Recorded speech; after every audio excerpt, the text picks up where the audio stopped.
এটা কথা স্পষ্ট, তেওঁলোকৰ সংগঠনৰ কথাৰ মাজত আমাৰ ক'বলগীয়া একো নাই। তেওঁলোকৰ এইটো আভ্যন্তৰীণ বিষয়। কিন্তু ছোৱালীজনীয়ে এটা গোচৰ শংকৰৰ ওপৰত দিছে, গোচৰটো ন্যায়ালয়ৰ বিচাৰাধীন হৈ আছে।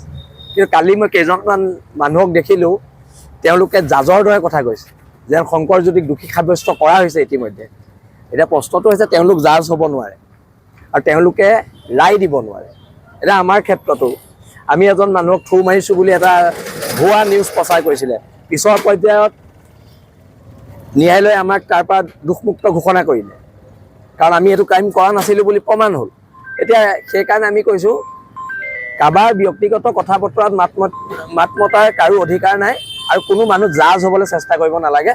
সেইটোৱে আমাৰ মতামত আৰু আমি আশাবাদী শংকৰজ্যোতিয়ে ন্যায় পাব।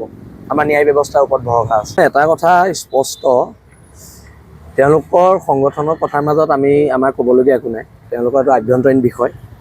কিন্তু ছোৱালীজনীয়ে এটা গোচৰ শংকৰৰ ওপৰত দিছে, গোচৰটো ন্যায়ালয়ৰ বিচাৰাধীন হৈ আছে। কিন্তু কালি মই কেইজনমান মানুহক দেখিলোঁ, তেওঁলোকে জাজৰ দৰে কথা কৈছে যেন শংকৰজ্যোতিক দোষী সাব্যস্ত কৰা হৈছে ইতিমধ্যে। এতিয়া প্ৰশ্নটো হৈছে তেওঁলোক জাজ হ'ব নোৱাৰে আৰু তেওঁলোকে ৰায় দিব নোৱাৰে। এতিয়া আমাৰ ক্ষেত্ৰতো আমি এজন মানুহক থু মাৰিছোঁ বুলি এটা ভুৱা নিউজ প্ৰচাৰ কৰিছিলে, পিছৰ পৰ্যায়ত ন্যায়ালয়ে আমাক তাৰ পৰা দোষমুক্ত ঘোষণা কৰিলে, কাৰণ আমি এইটো ক্ৰাইম কৰা নাছিলোঁ বুলি প্ৰমাণ হ'ল। এতিয়া সেইকাৰণে আমি কৈছোঁ, কাৰোবাৰ ব্যক্তিগত কথা বতৰাত মাত মতাৰ কাৰো অধিকাৰ নাই আৰু কোনো মানুহ জাজ হ'বলৈ চেষ্টা কৰিব নালাগে। সেইটোৱে আমাৰ মতামত আৰু আমি আশাবাদী শংকৰজ্যোতিয়ে ন্যায় পাব। আমাৰ ন্যায় ব্যৱস্থাৰ ওপৰত ভৰসা আছে।